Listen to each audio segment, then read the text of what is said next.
எனக்கு தெரிஞ்ச ஒருத்தர் அவர் மனைவி மக்களோட வசதியா சந்தோஷமா வாழ்ந்து வந்தார். அவர் பிசினஸ் செஞ்சுட்டு இருந்தார். 2-3 சொந்த வீடுகள் இருந்தது. ஊர்ல நிலபுலன்களும் இருந்தன. பிசினஸ் மூலம் வருமானம், வீடுகளை வாடகை விட்டு அதன் மூலம் வருமானம், நில குத்தக வருமானம், வேலைக்கு போகும் மகன்களோட வருமானம்னு வருமானத்துக்கு எந்த குறைவும் இல்லை. ஆனா அவரின் நிதி சம்பந்தப்பட்ட எந்த விஷயமும் அவரோட குடும்பத்துக்கு தெரியாது. அவர் மனைவி கேட்டா கூட அதெல்லாம் நான் பாத்துக்கிறேன், உங்களுக்கு ஏதாவது குறை வச்சிருக்கனா சொல்லுங்கன்னு கேட்பார். சரி, எல்லாம் நல்லா தான் போயிட்டு இருக்கேன்னு அவங்களும் விட்டுருவாங்க. திடீர்னு ஒரு நாள் அவர் ஹார்ட் அட்டாக்னால இறந்துட்டார். அவர் மறைவியே தாங்க முடியாத அந்த குடும்பம் அடுத்தடுத்து பல இடிகளை தாங்க வேண்டி இருந்தது. அவங்க இருந்த வீடு மார்ட்கேஜ் லோன்ல இருந்ததுனால பேங்க்ல இருந்து இஎம்ஐ கட்டலன்ட்டு லீகல் நோட்டீஸ் விட்டுட்டாங்க. அங்கங்க சில பேர் கிளம்பி வந்து எனக்கு அவர் இவ்வளவு கடன் திருப்பி தரணும், அவ்வளவு கடன் திருப்பி தரணும்னு நிக்கிறாங்க. வாழ்ந்த வரைக்கும் அவருக்கு எல்லார்கிட்டையும் ரொம்ப நல்ல பேரு, நல்லவர்னு பேர் எடுத்தவர். அவர் பேர் கெடாம பாத்துக்கணும்னா நம்பிக்கை அடிப்படையில பத்திரம் எழுதாம கடன் வாங்கினவங்க கிட்ட கூட பணத்தை திருப்பி கொடுத்தாகணும். ஆனா அவர் யார்கிட்ட கடன் வாங்கியிருக்கிறார், எதுக்காக கடன் வாங்கினார், இன்சூரன்ஸ் செஞ்சிருக்கிறாரா, மத்தவங்க கிட்ட கடன் கொடுத்திருக்கிறாரா, என்னென்ன இன்வெஸ்ட்மெண்ட் செஞ்சிருக்கார், அதற்கான டாக்குமெண்ட்ஸ் எங்க இருக்கு போன்ற எந்த விவரங்களும் தெரியல. இதையெல்லாம் தேடி கண்டுபிடிச்சு எல்லா பிரச்சனைகளையும் சரி செஞ்சு இந்த இக்கட்டான சூழ்நிலையில இருந்து வெளியே வரத்துக்கு அந்த குடும்பத்துக்கு பல மாதங்கள் ஆச்சு. அதுவும் புது லோன்ஸ் போட்டு தான் சமாளிச்சிருக்காங்க. இந்த நிலைமைக்கு என்ன காரணம்?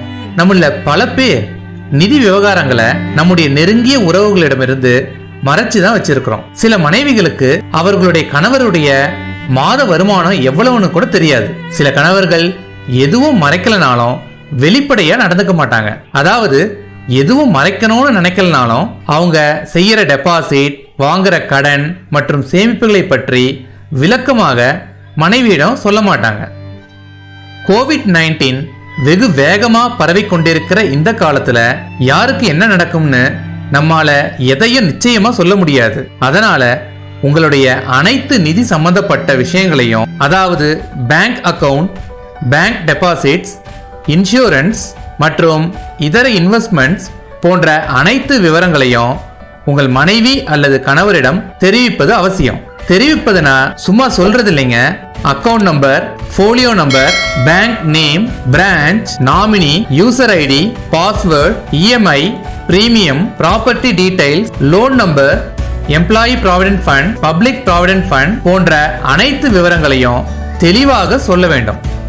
அப்படி தெரிவிக்காவிட்டால் நீங்கள் அரும்பாடுபட்டு சம்பாதித்த உங்கள் பணம் உங்களுக்கு பின் உங்கள் குடும்பத்துக்கு சென்று சேராமல் போய்விடும்.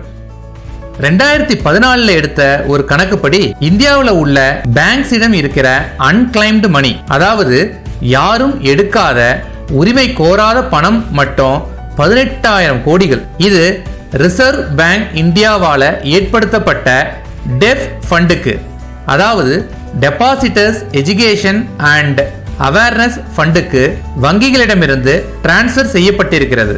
அதுபோல யாரும் உரிமை கோராத பணம் இன்சூரன்ஸ் கம்பெனிகளிடம் 15,000 கோடிகளும், போஸ்ட் ஆபீஸ் மற்றும் இதர சேமிப்பு நிறுவனங்களிடம் உள்ள பணம் 3,500 கோடிகளும் இருக்கின்றன. ஏன் மாதா மாதம் நம்ம சம்பளத்தில இருந்து பிடிக்கப்படும் employee provident fund, that is EPF கூட 26,497 கோடிகள் பணம் கிளைம் செய்யப்படாமல் இருக்கிறது. இபிஎஃப் போன்ற மற்றொரு திட்டமான பப்ளிக் ப்ராவிடென்ட் ஃபண்டில், தட் இஸ் பிபிஎஃப்பில் 20,000 கோடிகள் பணம் கிளைம் செய்யப்படாமல் இருக்கிறது. இவ்வளவு பணமும் சரியான நேரத்தில் அந்தந்த குடும்பத்தினருக்கு கிடைத்திருந்தால் எவ்வளவு உதவியாக இருந்திருக்கும். இது கிடைக்காதனால அவங்க எவ்வளவு கஷ்டப்பட்டிருப்பாங்க. இது போன்ற ஒரு கஷ்டத்தை உங்கள் குடும்பம் அனுபவிக்காமல் இருக்க என்ன செய்ய வேண்டும்? Nominate your spouse, bank account, insurance, mutual fund என்று எங்கெல்லாம் நாமினி கேட்கப்படுகிறதோ அங்கெல்லாம் உங்கள் மனைவி அல்லது கணவரை நாமினியாக நியமியுங்கள். இது மறக்கவே கூடாத ஒரு விஷயம். உதாரணத்திற்கு பேங்க் விஷயத்தில் ஒருவருக்கு பிறகு அவர் நியமித்த நாமினிக்குத்தான் சட்டப்படி அந்த அக்கவுண்டில் உள்ள பணத்தை எடுக்க உரிமை உண்டு. நாமினி நியமிக்கப்படாவிட்டால் அவர் அந்த பணத்திற்கு சட்டப்படி உரிமையுடையவர் என்பதை நிரூபித்துவிட்டு பின் எடுக்கலாம். ஆனால் இது அவ்வளவு எளிதான காரியம் கிடையாது. அதனால இதுவரை நீங்கள் எதற்காகவாவது நாமினி நியமிக்கவில்லை என்றால் உடனடியாக அதை செய்து விடுங்கள். If you feel necessary, make a will. தேவைப்பட்டா ஒரு உயில வக்கீலோட உதவியோட எழுதி வையுங்க. அது எங்க இருக்கின்ற விவரத்தையும் உங்க துணையிடம் தெரிவித்து விடுங்க. இறுதியா ஆனா மிக முக்கியமான விஷயம், ஒரு டைரியில அனைத்து விவரங்களையும் எழுதி வையுங்க. அதாவது சொத்து விவரங்கள், அதன் டாக்குமெண்ட்ஸ் எங்குள்ளன என்ற விவரம். சப்போஸ் டாக்குமெண்ட்ஸை பேங்க் லாக்கரில் வைத்திருந்தால் பேங்க் மற்றும் லாக்கர் விவரங்கள், பேங்க் அக்கவுண்ட் விவரங்கள், அதாவது எந்தெந்த பேங்க்ல எல்லாம் உங்களுக்கு அக்கவுண்ட் இருக்கு, எந்த பிரான்ச்ல இருக்கு, உங்களுடைய அக்கவுண்ட் நம்பர்ஸ், எந்தெந்த அக்கவுண்ட்டுக்கு யாரெல்லாம் நாமினிஸா நியமிச்சிருக்கின்ற விவரம்.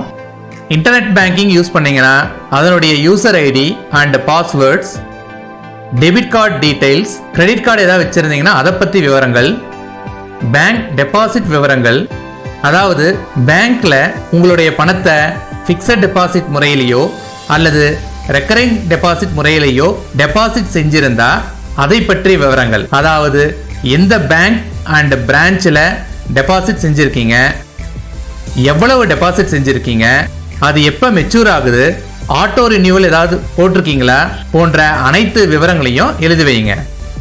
பேங்க் லோன் விவரங்கள், நீங்க பேங்க்ஸ்ல home loan, personal loan, auto loan போன்ற பல லோன்ஸ் எடுத்திருக்கலாம். அது போன்ற அனைத்து லோன்ஸ் உடைய விவரங்களையும் தெளிவா எழுதி வைங்க. அதாவது லோன் அக்கவுண்ட் நம்பர், எவ்வளவு லோன் எடுத்திருக்கீங்க, எத்தனை காலத்துக்கு எடுத்திருக்கீங்க, மாதா மாதம் எந்தெந்த லோன்ஸ்க்கு எவ்வளவு இஎம்ஐ பே பண்றீங்க, கோ அப்ளிகண்டா யாரை நியமிச்சிருக்கீங்க, ஹோம் லோனுக்கு இன்சூரன்ஸ் ஏதாவது எடுத்திருந்தீங்கன்னா அதை பற்றி விவரம் போன்ற அனைத்தையும் எழுதி வைங்க. ஜுவல்லரி ஷாப்ல எடுக்கிற கோல்ட் அக்கவுண்ட் டீடைல்ஸ், அதாவது நகைச்சீட்டு விவரங்கள், நகைச்சீட்டு போட்டிருந்தீங்கன்னா அந்த லோன் அக்கவுண்ட் நம்பர், எவ்வளவு காலத்துக்கு போட்டிருக்கீங்கன்ற விவரம், எந்த நகைக்கடையில போட்டிருக்கீங்கன்ற விவரம், இந்த திட்டத்தினால உங்களுக்கு கிடைக்கிற பலன்கள் போன்ற விஷயங்களை எழுதி வைங்க. அடுத்தது இன்சூரன்ஸ் விவரங்கள். நீங்க பல வகையான இன்சூரன்ஸ் எடுத்திருக்கலாம். உதாரணத்துக்கு life insurance, health insurance, car, two wheeler போன்ற வாகனங்களுக்கு எடுக்கப்படும் வெஹிக்கிள் இன்சூரன்ஸ், இதை பற்றி விவரங்கள். அதாவது insurance amount, premium, maturity date போன்றவை. ஸ்டாக் மார்க்கெட் விவரங்கள், நீங்க ஸ்டாக் மார்க்கெட்ல ஈடுபட்டு ஷேர்ஸை வாங்கி விற்கிறவரா இருக்கலாம். அப்படி இருந்தா demat account details, trading account details, share broker யாரு, எவ்வளவு இன்வெஸ்ட் பண்ணிருக்கீங்க போன்ற விஷயங்களை தெளிவா எழுதி வைங்க. மியூச்சுவல் ஃபண்ட் விவரங்கள், நீங்க மியூச்சுவல் ஃபண்ட்ல இன்வெஸ்ட் செய்யற வழக்கமுடையவரா இருந்தா எந்தெந்த ஃபண்ட்ல எல்லாம் இன்வெஸ்ட் பண்ணிருக்கீங்க, அவை என்ன டைப் ஆஃப் ஃபண்ட், அவற்றின் போலியோ நம்பர்ஸ், எவ்வளவு இன்வெஸ்ட் பண்ணிருக்கீங்க போன்ற விவரங்களை எழுதுங்க. அடுத்தது ப்ராவிடென்ட் ஃபண்ட் டீடைல்ஸ். ப்ராவிடென்ட் ஃபண்ட்ல ரெண்டு வகை இருக்கு. நீங்க ஏதாவது கம்பெனில ஒர்க் செய்துட்டு இருந்தா உங்களுக்கு அவங்க கொடுக்கிற எம்ப்ளாயி ப்ராவிடென்ட் ஃபண்ட் என்ற இபிஎஃப். இதை தவிர தனிப்பட்ட விதத்துல நீங்க வெளியே ஒரு ப்ராவிடென்ட் ஃபண்ட் ஓபன் பண்ணிக்கலாம். இதற்கு பெயர் பப்ளிக் ப்ராவிடென்ட் ஃபண்ட் என்னும் பிபிஎஃப். இந்த ரெண்டு வகையான ப்ராவிடென்ட் ஃபண்ட் பத்தி டீடைல்ஸ் என்னென்ன இருக்கோ அதை பத்தி எழுதி வைங்க. அதாவது அவற்றின் அக்கவுண்ட் நம்பர், யூஏஎன் நம்பர், ஆன்லைன்ல இவற்றுக்கு செக் பண்றதுக்கு போகும்போது அதற்கு ஏதாவது பாஸ்வேர்டு கொடுத்திருப்பீங்க, அந்த பாஸ்வேர்டு என்ன என்பது போன்ற விவரங்களை எழுதி வைங்க. இதர சேமிப்பு விவரங்கள், நம்ம ஏற்கனவே பார்த்த பேங்க் டெபாசிட், ப்ராவிடென்ட் ஃபண்ட் தவிர வேற வகையில நீங்க ஏதாவது சேமிப்புல ஈடுபட்டு இருக்கலாம். அதாவது நேஷனல் பென்ஷன் ஸ்கீம் என்பிஎஸ்ல சேமிச்சிருக்கலாம், நேஷனல் சேவிங் சர்டிபிகேட் என்எஸ்சில சேமிச்சிட்டு இருக்கலாம், போஸ்ட் ஆபீஸ்ல ஏதாவது ஒரு சேவிங் ஸ்கீம்ல சேமிச்சிட்டு இருக்கலாம், சுகன்யா சம்ரிதி யோஜனா போன்ற சேமிப்பு திட்டத்துல சேமிச்சிட்டு இருக்கலாம். இது போன்ற பல திட்டங்கள் இருக்கு. இதுல எந்த வகையில் நீங்க சேமிச்சாலும் அதை பத்தி அந்த டைரியில எழுதி வைங்க. அதாவது அதனுடைய கம்ப்ளீட் டீடைல்ஸ். இதர கடன் விவரங்கள், என்பிஎஃப்சி லோன், வங்கியை தவிர பல தனியார் நிதி நிறுவனங்கள் கடன்களை வழங்குகின்றன. அவற்றிற்கு நான் பேங்கிங் பினான்ஸ் கம்பெனிஸ்னு பேரு. இது போன்ற தனியார் நிதி நிறுவனங்கள்ல நீங்க ஏதாவது கடன் வாங்கி இருந்தீங்கன்னா அதை பற்றி விவரங்களை எழுதுங்க. கிரெடிட் கார்டு பத்தி நம்ம ஏற்கனவே பார்த்தோம். ஆனா கிரெடிட் கார்டுல டியூ இருக்கலாம். ஸோ இந்த டியூவை கட்டலனா இதனுடைய இன்ட்ரெஸ்ட் பல மடங்கு பெருகி நீங்க ஒரு பெரிய அமௌண்ட்டை இழக்க வேண்டியிருக்கும். அதனால date wise credit card due என்ன, எப்ப கட்டியிருக்கீங்கன்ற விவரத்தை ஒழுங்கா மெயின்டைன் பண்ணிட்டே வாங்க. Peer to peer landing P2P கடன் வாங்குறதுன்றது வங்கிகள் மற்றும் தனியார் நிதி நிறுவனங்கள் மட்டும் இல்ல, உங்களுக்கு தெரிஞ்ச தனிப்பட்ட யார்கிட்ட வேணா நீங்க கடன் வாங்கி இருக்கலாம் அல்லது கடன் கொடுத்திருக்கலாம். இது போல நீங்க யார்கிட்டையாவது கடன் வாங்கி இருந்தாலோ அல்லது கடன் கொடுத்திருந்தாலோ அதை பற்றியும் தெளிவா அந்த டைரியில எழுதி வைங்க. இது பத்திரம் எழுதி வாங்கி நீங்க கடன் கொடுத்திருக்கலாம் இல்ல வாங்கி இருக்கலாம், இல்ல நம்பிக்கையின் அடிப்படையிலும் கடன் கொடுத்திருக்கலாம் இல்ல வாங்கி இருக்கலாம். யாருக்கு கொடுத்தீங்க அல்லது வாங்குனீங்க, எந்த டேட்ல கொடுத்தீங்க அல்லது வாங்குனீங்க, எவ்வளவு கொடுத்தீங்க அல்லது வாங்குனீங்க போன்ற எல்லா விவரங்களையும் தெளிவா எழுதி வைங்க. முடிஞ்சா அவங்க கிட்ட இந்த டைரியில ஒரு சைனை வாங்கி வைங்க. பில்ஸ், இது தவிர நிறைய பில்ஸ் நீங்க கட்ட வேண்டி இருக்கலாம். அதாவது electricity bill, cable bill, property tax, water tax, இது போன்ற பல விஷயங்கள் இருக்கு. சில பில்ஸை நீங்க ஆன்லைன்ல பே பண்ற மாதிரி இருக்கலாம். உதாரணத்துக்கு எலக்ட்ரிசிட்டி பில், அது போன்ற ஆன்லைன்ல பே பண்ற மாதிரி இருந்தா அதுக்கு ஏதாவது லாகின் ஐடி பாஸ்வேர்டு இருந்தா அதையும் எழுதி வைங்க. ஸோ இந்த டைரியை பார்த்தாவே நீங்க எந்த மாதம் வரைக்கும் பே பண்ணிருக்கீங்க, இன்னும் எது எது டியூல இருக்கு போன்ற எல்லா விவரங்களும் ஈஸியா தெரிஞ்சுக்கிற மாதிரி இருக்கணும். கடைசியா நீங்க யூஸ் பண்ற அனைத்து இமெயில் ஐடிஸும் அதனுடைய பாஸ்வேர்ட்ஸும், இந்த அனைத்து விவரங்களையும் டைரியில எழுதி அதை பத்திரப்படுத்தி கொள்ளுங்க. அவ்வப்போது இதில் உள்ள விவரங்களை அப்டேட் செய்யுங்க. டைரி எங்க இருக்குதுன்ற விவரத்தை உங்க மனைவி அல்லது கணவரிடம் தெரிவித்து விடுங்க. நமக்கு பின்னும் நம் குடும்பம் நன்றாக வாழ இவற்றை செய்வது அவசியம். நான் சொல்லியிருப்பதில் உங்களுக்கு சூட் ஆகிறதை எடுத்துக்கிட்டு அவற்றை எழுதி வையுங்க. இந்த வீடியோவை உங்க நண்பர்களுக்கும் ஷேர் செஞ்சு அவங்களுக்கும் உதவுங்க. மேலும் இது போன்ற வீடியோக்களை பார்க்க இந்த சேனலை சப்ஸ்கிரைப் செஞ்சு பக்கத்தில் இருக்கிற பெல் ஐகானை அழுத்துங்க. தேங்க்யூ.